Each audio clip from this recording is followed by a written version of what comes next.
Right, so I wanted to give you guys a glimpse of what the future of boxing is going to look like, I believe. It might be half capacity, it might be a little bit better than no one in the audience, but, if it comes back before June, I mean, that's what it's going to look like. But before we do that, someone sent me a message. So you guys stay tuned. Don't click off the video. It's very important, okay? Let me get to it.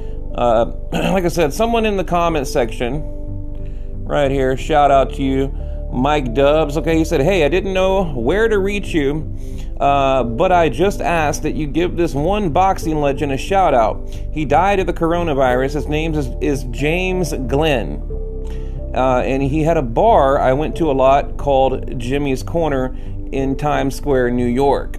He was the only person to keep an all-black open business in the city with a jukebox that played nothing but Motown. I would sit for hours drinking with him about upcoming fights and new prospects. He was a trainer for Ali and a name not mentioned in the game, and all I ask is for you to just give him a shout out, please. He was a strong, good man, though has history in the sport of boxing. Please show him recognition. We love you, Jimmy, R.I.P. So look, anytime we lose someone in the boxing family, it doesn't matter. And look, to me, it doesn't matter who they are. Boxing is a family. You guys have done great things for me. Without boxing, I probably wouldn't even be here. It's a passion for me. And it is a family. So, I just want to, show my respect to this man. Here's the bar right here in New York. It looks really cool. A lot of memorabilia on the walls. And look, if I went to New York, this is exactly where I would go. I mean, what a cool place, right? But let me read this little article and then we'll get to the video. Okay, Jimmy Allen, the boxing trainer and owner of the storied Times Square bar Jimmy's Corner, has died after battling coronavirus. He was 89. A legend of boxing has heard its final bell. World Boxing Council Mauricio Sullivan said on Twitter, a tribute is to such a great human being. The beloved former trainer and gym owner who had once trained Muhammad Ali had been hospitalized after suffering COVID-19 since mid-April. He lived an incredible life, been around some of the most famous and influential people in history. He was never starstruck, but he got to be a part of history, Glenn's son Adam, 39, said. He really built something for his family, or himself and his family. He built a legacy and a name that will be remembered. So rest in peace, my friend. And when I go back to New York, I'll definitely check out the bar, and you guys should too. So anyway, Jimmy's Corner, like I said, guys, I don't think we do it enough. We need to show, respect to people that have passed away, contributed to the sport. The real OG guys of the boxing world. So there we have it. I don't know what to say. I'm not really good at this stuff, but just God bless them. And what a tragedy. What an absolute. And I'll be honest. I actually got a little. It just hit home with everything going on in the world right now. This is like the reality of it. When you see things like this is the reality. So, okay, there we go. Anyway, thank you for the comment. And, I wish I could have done a better job at it. I'm not good at this stuff. But, like I said, rest in peace, Mr. Jimmy Glenn. All right, so let's move on. Now, what I wanted to show you guys is, I believe this is what boxing is going to look like. That little video you just watched, no one is in the audience, in attendance. They're talking now that, fighters have tested positive for the coronavirus leading up to the UFC 249, right? Okay, she says here, to be honest, I would have been more surprised if no one tested positive. And apparently they're taking all the, necessary precautions. They're doing testing and they can get the results within like 2 hours, wearing the face mask, the gloves, the whole 9 yards. So, and the reason I wanted to show you guys this, I think this is what boxing is going to look like in the future. Bob Arum's talking about, bringing it back in June. Golden Boy, he's talking about maybe a little sooner, end of May, beginning of June, right? That's right around the corner. We're already in May, April, May, June. Yeah, April, May, June, July. So, wow. I mean, it's just crazy how much the world has changed. You know, so effing gutted for Jakar and Hall, hoping they test after the fights are over as well.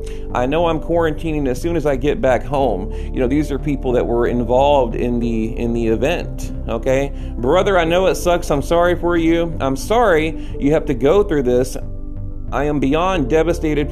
I am beyond devastated for the missed opportunity. I wish you nothing but recovery for you and for your family. Pros react to Jakar's positive coronavirus test. Now, apparently he said he wasn't really facing any, or, you know, experiencing any symptoms or anything like that, and he's doing okay. So, again, you know, look, the whole fight game, I always try to show respect. I'm such a casual when it comes to UFC, though, so, you know, but I'm learning. You know, you guys, I don't know, I actually have a UFC channel on YouTube, and there's like 2 videos on it, so it's something I've dabbled into. But we'll look at the headlines here. Right here, Rolando, is that Soaza? I don't even know how to say their name. Out of UFC 249 after being tested positive. Okay, Jakar dropped from UFC 249. Positive test. I mean, this is crazy, absolutely crazy. Let me try something here. I want to put in UFC 249. No fans. Let's see what pops up. Okay, the long winding road to UFC leads to a night that promises to be special. Let's click on that. Because like I said, guys, this is the future of boxing. You know, I mean, the 2 worlds of UFC and boxing kind of go hand in hand. The long winding road to UFC 249, blah blah blah blah blah. And I might even watch it tonight. I don't know. We'll see. We'll see. Look, I'm ready for some boxing to come back. I watched, what was it? Gary Russell Jr. last night. I forget the dude he fought, but it went 12 rounds. He should have knocked him out, but he didn't. But I watched it last night on Showtime. I had it recorded.